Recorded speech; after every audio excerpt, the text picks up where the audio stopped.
On est là, 2001. Hey, what is up guys, MKBHD here, and I was just checking the other day and it turns out I haven't done one of these in nearly a year. It was February of last year, so welcome to the sort of annually expected What's on My Phone video. Now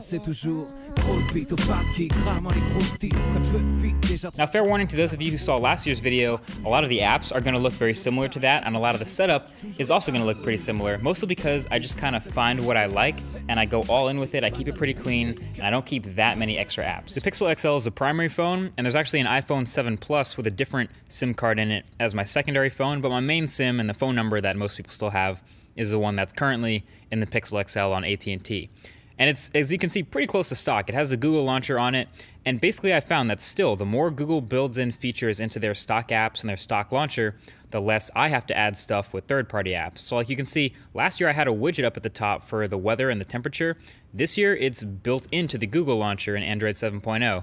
So that's perfect. It just clicks right into the weather forecast. So first off, from my home screen, you can swipe over to the Google Now cards, which pretty consistently gives me things like weather, NBA standings, shipping notifications, and news, mostly about tech and which Clippers are the most recently injured. And this whole thing is pretty useful, but obviously in Android 7.0, there's the Assistant, and I actually use the Assistant more than the Google Now cards. But either way, they're both nice to have. And then you have the main home screen, where I have all the most frequently used and most frequently opened apps. So you have Google Photos. Obviously, that's where it keeps all the photos from the camera and all screenshots and everything. You have Google Maps, and I actually like these most for the really useful desktop shortcuts, just to straight navigate home or navigate to work, really useful.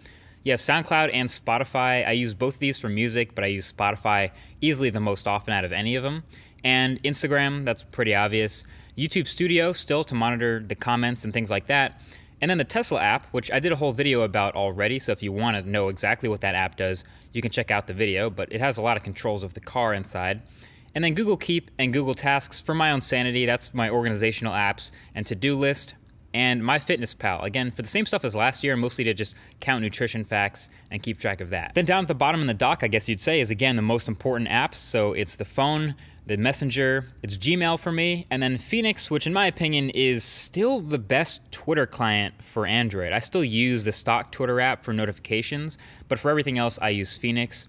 And I also still keep a camera shortcut in my dock. Even though you still have the double tap of the power button to get into the camera, I find that sometimes when I'm just on my home screen, I want to go to the camera, I'll just use that app for that. I know I don't need the shortcut, but hey, it's there. Now moving over to the second screen, I again have a nearly full screen Today calendar widget. I'm going to try to link the major apps I talk about in the description, but this is one of my favorites because it just has a scrolling list of all the stuff in my Google Calendar. I can click in to visit any of the events and add stuff. And it's sort of transparent, and I can control all this so it works with pretty much any wallpaper. And then at the bottom in my apps, I have Dropbox, pretty similar, YouTube, Uber, and Google Drive, and the Google Play Store. And again, all these Google apps, since it's Android 7.0, they now have these long press shortcuts on the home screen. I don't really use these as much as I do for Google Maps, but again, this is stuff that I expect to see in more third-party apps in a little bit. So then moving over to the third screen, last but not least, it might actually be my most interesting home screen.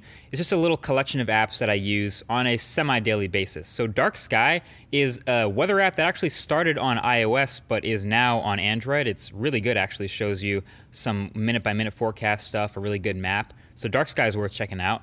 I have the Philips Hue app, which I have Philips Hue bulbs all over the studio now, so it helps to just be able to turn these on and off and mess with the color. And it actually works with Google Home, which just lets me literally talk to the bulb to tell it to change colors. Really useful stuff. There's the Yahoo Fantasy Sports app.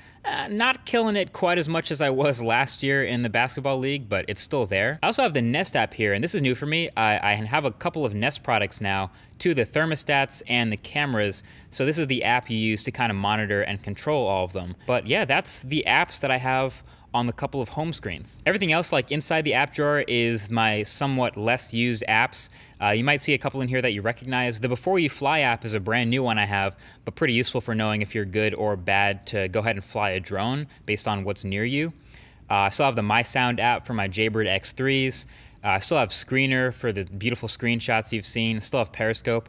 But yeah, overall, you can see it's pretty clean. I keep a lot of the apps the same over a long period of time because I get to know them really well and they work for what I do. And that is the way my home screen's set up. So either way, that's been it. Thank you for watching. Hopefully this gives you a better idea of the setup and what's good with it. And I guess we'll look forward to the same thing in another year or so.